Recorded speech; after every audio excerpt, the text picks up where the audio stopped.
Saya beberapa waktu yang lalu itu ada baca di IG ya, yang membuat saya IG Pak Ustadz. Instagram. IG itu Instagram. G-nya apa? Itu Instagram. Oh, Ins dan Gram gitu ya, Insta dan Gram. Saya baca ada netizen yang bercerita di situ yang membuat saya agak sedikit tergelitik, nanti mohon pencerahannya. Jadi beliau itu menceritakan tentang, Anda tahu nih tentang apa. Jadi sekitar tahun 2014-an lah itu beliaunya menceritakan bahwa dia dulu menjadi seorang yang pekerja keras, pekerja kasar di proyek gitu Pak Ustadz. Pekerja kasar di proyek ya, seperti kuliah atau pekerja harian yang ngangkat-ngangkat itu. Kerja dari jam 7 sampai jam 4 sore. Kemudian pulang kerja beliau itu 2014 ya kurang lebih ya. 2014-an lah. Kemudian pulang kerja beliaunya itu masih sempat juga ngamen gitu untuk ya barangkali nambah ya malam sampai jam 10. Nah, di saat pas sedang ngamen itu ada seseorang yang memberikan duit itulah Rp1.000 atau Rp2.000 lah. Kemudian beliaunya itu mengatakan, wah duitnya harum seperti kayak kena parfum lah gitu, orang gedean gitu, orang gedongan gitu Pak Ustadz. Terus beliau melihat orang yang memberikan duit itu naik mobil lah, keren gitu, orang kaya lah gitu. Nah, beliau di dalam hatinya juga berdoa akhirnya, ya Allah, suatu saat nanti semoga saya bisa seperti orang itu, punya mobil, nah itu doanya gitu. Harapan. Nah, ya harapan dia dan berdoa. Alhamdulillah menurut beliaunya 2 setahun yang lalu lah gitu ya, berhasil ternyata Pak Ustadz. Punya mobil dan ya kehidupan berubah lah menurut cerita di IG tersebut. Nah, sampai di situ ceritanya itu, akhirnya saya juga berpikir ya, apa ya maksudnya ini gitu. Gimana pencerahannya Pak Ustadz? Mohon petunjuknya ini Pak Ustadz. Iya, jadi sekarang medsos itu kan sudah seperti oksigen yang sering kita hirup lah.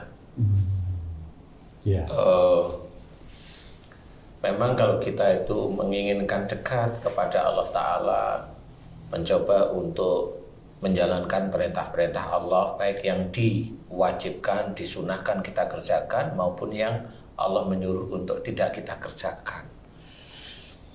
Ketakwaan itu dari sana, bukan cuma hafal Al-Quran aja, enggak, tapi ketakwaan itu adalah diamalkan. Hafal Al-Quran itu memang dianjurkan, ya, belajar itu diwajibkan. Belajar diwajibkan, tapi kewajiban yang belum selesai.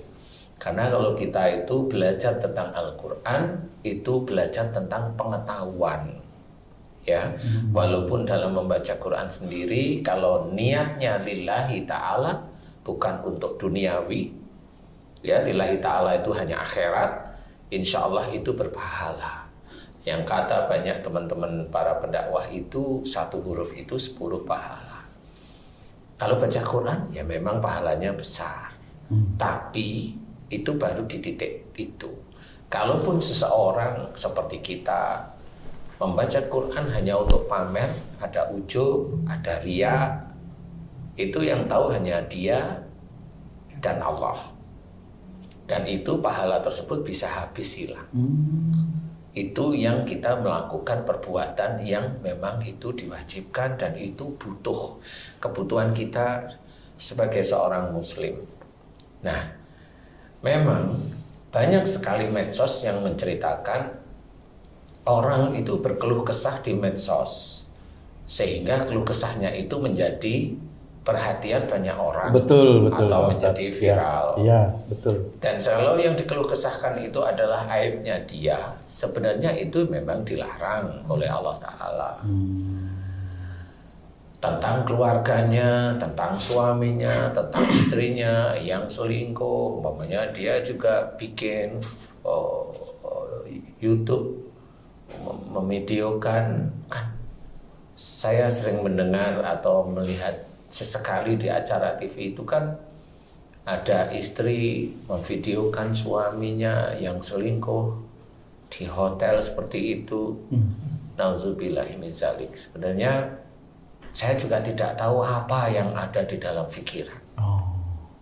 Saya tidak tahu persis kenapa. Dan yang di situ saya melihat ada yang istrinya berjilbab. Seperti itu.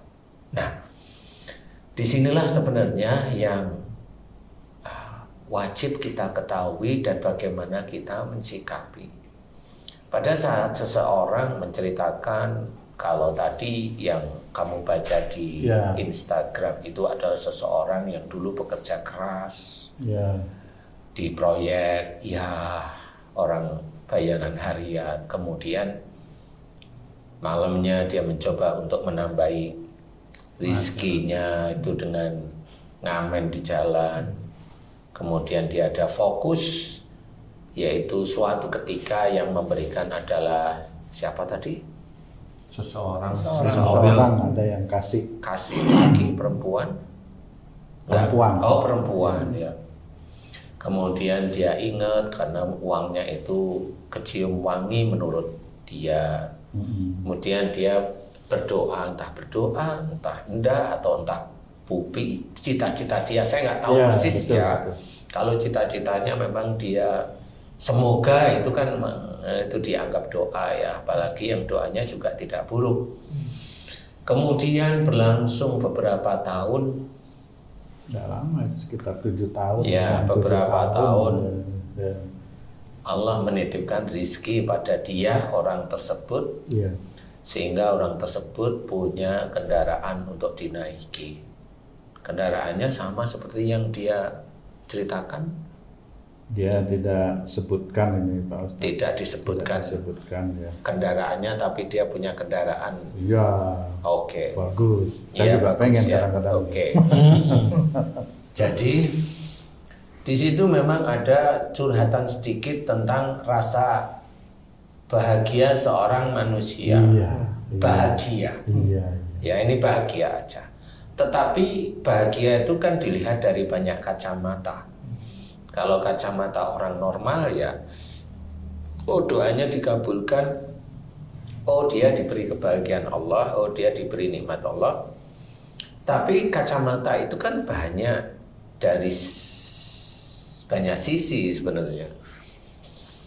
Nah, yang harus kita ketahui adalah pada saat beliau itu menceritakan tentang masa lalunya, kemudian punya kendaraan, yang tahu itu hanya beliau sama Allah. Apakah beliau itu merasa dia berhasil dengan doanya, ataukah beliau merasa berhasil dengan apa yang dikerjakannya, ikhtiarnya. Ya, ikhtiarnya itu yang dilakukan sehari-hari selama kurang lebih 7 tahunan itulah ya. Ataukah beliau memang mau pamer tentang apa yang sudah dititipkan oleh Allah Ta'ala, kan nggak tahu kita. Betul. Kita tidak tahu. Nah, sebagai seorang muslim yang belajar taat kepada Allah Ta'ala, kita memang tidak boleh langsung bilang mau pamer. Tidak usah kita berbicara seperti itu. Tetapi memang rata-rata orang di IG rata-rata memang seperti itu. Mau IG, mau status di WA atau status di IG atau di YouTube nulis atau nge-tweet, sebenarnya punya keinginan masing-masing, dan disitulah mulai para malaikat raqib atau atid itu mengerjakannya. Kalau seseorang muslim dia itu melakukan seperti itu, merasa doanya dikabulkan oleh Allah Ta'ala, ya tidak apa-apa. Tapi yang dikabulkan oleh Allah Ta'ala sehingga beliau mendapatkan kendaraan seperti yang beliau inginkan, apakah itu betul-betul dari doa yang dikabulkan? Boleh. Tetapi apakah itu tidak menjadi ujian berikutnya? Nah, itu yang kadang tidak difikirkan oleh kita sebagai orang muslim. Kenapa kita harus memikirkan bahwa itu adalah ujian? Nah, begitulah Allah menguji. Jadi Allah menguji dengan kelaparan, dengan ketakutan, dengan kehilangan jiwa, termasuk dengan kenikmatan. Nah, orang itu tidak tahu bahwa kenikmatan hidup itu adalah ujian yang harus dihadapi. Kalau ujian yang dihadapi itu terlena, siapapun orang muslimnya itu terlena dia,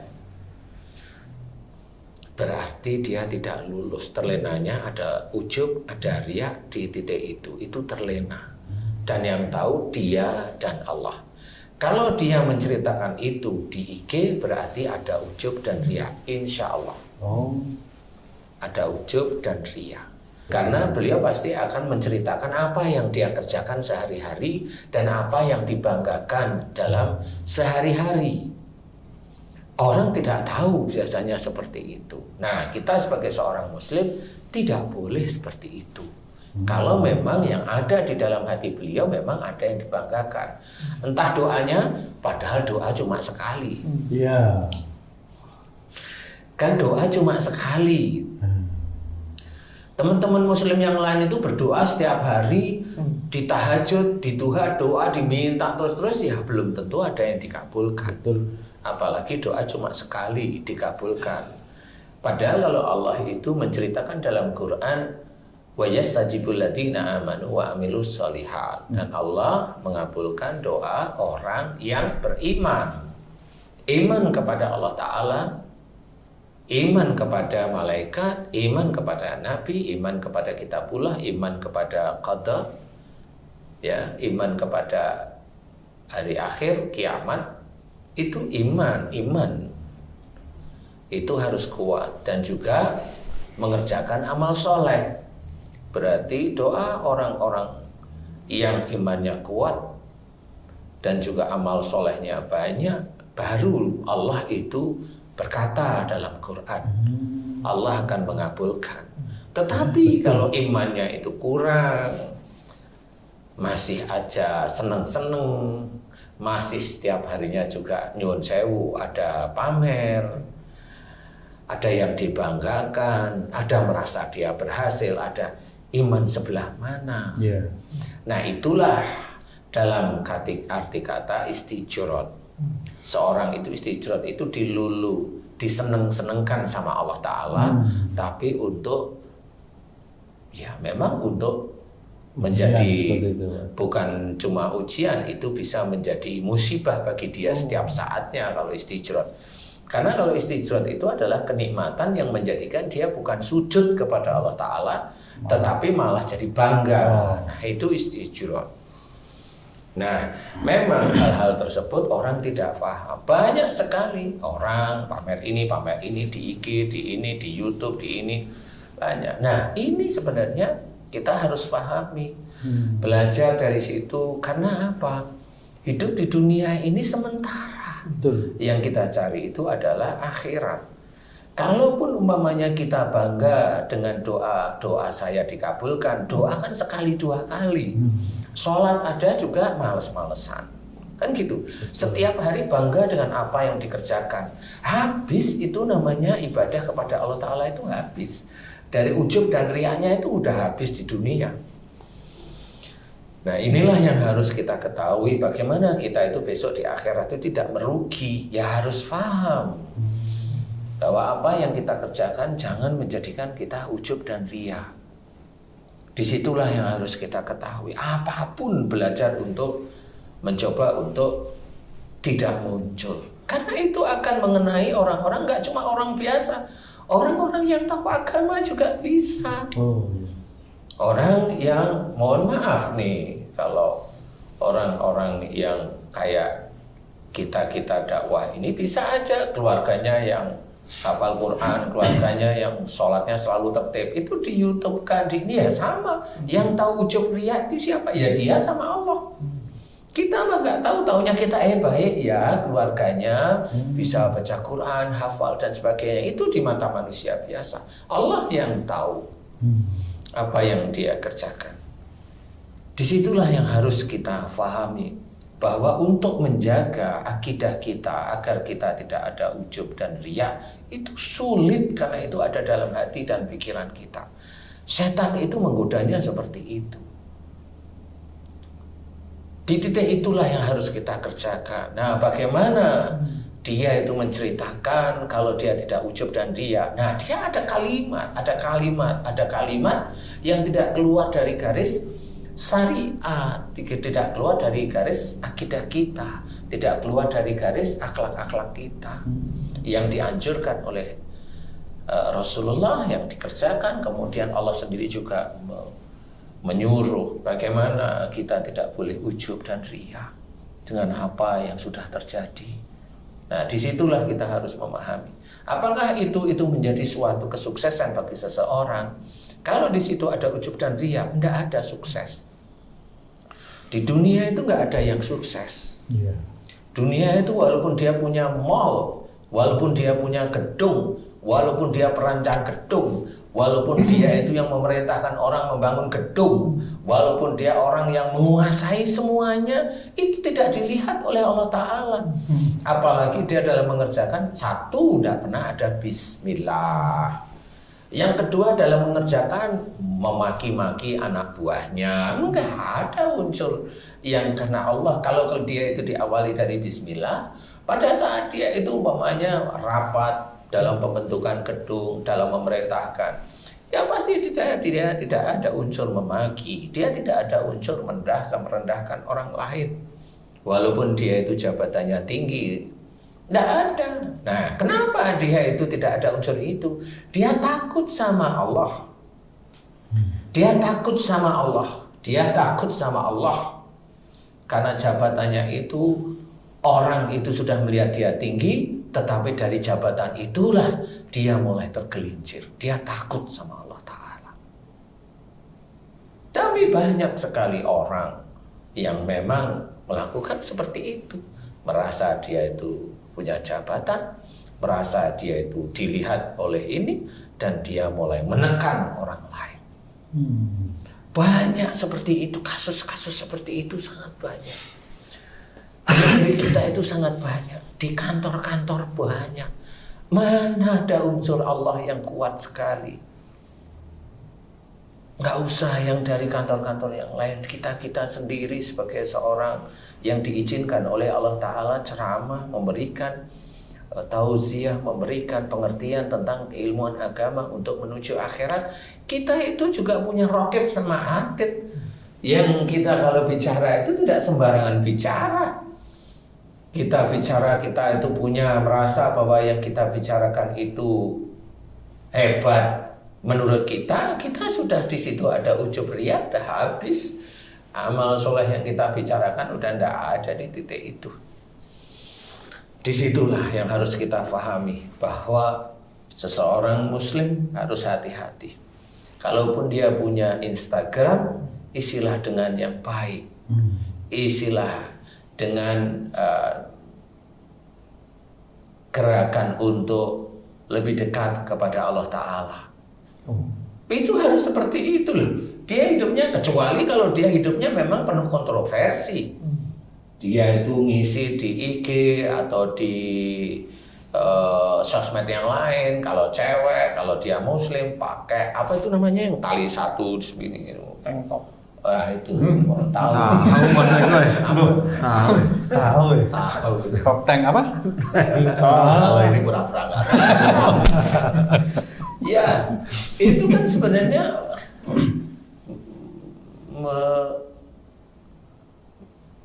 menyedihkan bagi orang-orang muslim. Janganlah, dan muslim satu dengan yang lain janganlah saling serang. Itu kan harus paham. Iya, betul Pak Ustaz. Muslim satu dengan yang lain jangan saling serang. Kita saudara. Sudah dijelaskan oleh Rasul, oleh Allah, kita itu saudara. Kenapa saling serang? Enggak. Kalau saling mengingatkan masih tidak ada masalah. Nah, disitulah yang harus kita ketahui. Harus kita memahami bagaimana kita hidup di dunia dengan penuh dengan sosmed ini. Ya, ini harus betul-betul harus hati-hati. Karena kayak umpamanya saya mencoba bahwa di YouTube saya ini berisi dengan mengajak orang itu untuk lebih dekat kepada Allah Ta'ala. Amin. Tidak mengajak orang itu untuk keluar dari syariat Islam.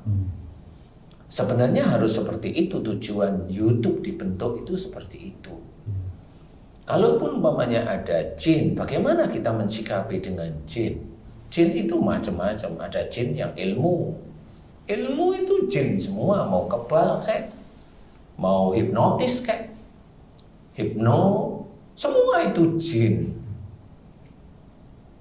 Apalagi ilmu sihir, itu jin semua. Nah, di titik-titik itulah kita harus mensikapi bagaimana kita itu berhadapan dengan ilmu-ilmu seperti itu. Kita punya adab, sebagai seorang muslim punya adab. Ya nggak perlu jin itu kita maki-maki kalau memang dia itu tidak mengancam nyawa kita. Kita sebagai seorang muslim sama, istilahnya kita ada birokrasi yang baik, ada diskusi, pergunakanlah. Wasyawirhum fil amri. Musyawarahlah kamu dalam segala urusan dunia. Ya dengan jin sihir itu ya urusan dunia juga. Ya ngobrol yang baik. Kalau memang dia itu mau keluar baik-baik, ya kita carikan tempat untuk keluar. Kan begitu cara kita sebagai seorang muslim. Dan tidak semena-mena dimaki-maki. Kalau kita memaki itu sudah salah sendiri, di garis Allah itu sudah salah. Di dalam ajaran kita itu memang memaki itu dilarang oleh Allah Ta'ala. Kita disuruh oleh Allah Ta'ala lemah lembut kok memaki-maki. Kalau memaki itu kan karena apa yang dia kerjakan tidak sesuai dengan apa yang dia inginkan, sehingga memaki. Jadi seseorang itu marah itu kalau apa yang dia inginkan dan apa yang dia kerjakan nggak klop. Biasanya dia marah. Dia tidak tahu bahwa yang tidak klop dengan keinginannya itu adalah ujian dari Allah Ta'ala. Dia nggak tahu. Saudara kita muslim itu nggak tahu bahwa itu ujian. Nah bagi yang sudah tahu itu ujian, ya nggak usah marah. Ketahui aja bahwa apa yang kita kerjakan memang belum diizinkan oleh Allah Ta'ala, kan seperti itu. Nah, pada saat kita itu juga ada pamer di IG, Instagram, medsos-medsos yang lain, status kayak ini itu sebenarnya malaikat raqib itu mencatat terus-menerus kalau memang itu kalau kita munculkan itu memang tidak mengajak orang itu kembali pada jalan Allah. Siapapun orangnya. Selain orang kita itu mengajak ke jalan Allah, ya memang hati dan pikiran kita ada satu, bahwa ini bukan untuk riya dan ujub, bahkan sombong. Itu harus niat kuat sekali. Dan pada saat kita itu mengeluarkan niat kita itu tidak untuk riya dan sombong, kalimat yang kita utarakan pada status atau pada YouTube atau pada IG itu pun harus dijaga kalimatnya, sehingga kalimat itu tidak mengatakan bahwa saya yang tinggi, lebih tinggi daripada kamu. Nah, itu memang nggak boleh. Yang tahu itu ya memang para malaikat dan Allah. Kalau manusia yang lain nggak tahu, karena memang manusia yang lain memang kalimat demi kalimat itu tidak akan diperhatikan. Jadi taunya ya dia hebat, dia ini. Nah itulah yang harus kita ketahui. Seseorang yang menceritakan bahwa dia berhasil, dia dulunya pekerja kasar, kemudian susah, kemudian dia ingat bahwa pada saat dia punya mobil ada hal yang harus dia perhitungkan kalau dia seorang muslim. Apa adalah bukan kebanggaan dia punya kendaraan. Apa yang harus diketahui adalah semua itu harus disyukuri. Syukur yang bagaimana? Orang itu kadang-kadang dia mendapatkan sesuatu, bersyukurnya itu hanya cuma beberapa detik dengan mengucap Alhamdulillah. Itu waktu dapat saja. Waktu dapat. Waktu dapatnya itu dia pergunakan untuk melengkapi hidupnya sehari-hari, untuk makan, untuk ini, untuk sehari-hari, untuk istri, untuk anaknya, untuk ini. Jarang dia bersyukur. Jarang dia bersyukur. Contoh umpamanya kita tanya pada Pak Haji J. Pak Haji J, Saya mau tanya, Pak Haji J itu dikasih oleh Allah Ta'ala istri yang begitu memperhatikan Pak Haji J. Saya mau tanya, bersyukur nggak setiap saatnya? Bersyukur sekali Ustaz. Bersyukur sekali. Alhamdulillah. Bukan bersyukur sekali. Bersyukur kayaknya yang benernya itu, yang bersyukurnya sekali.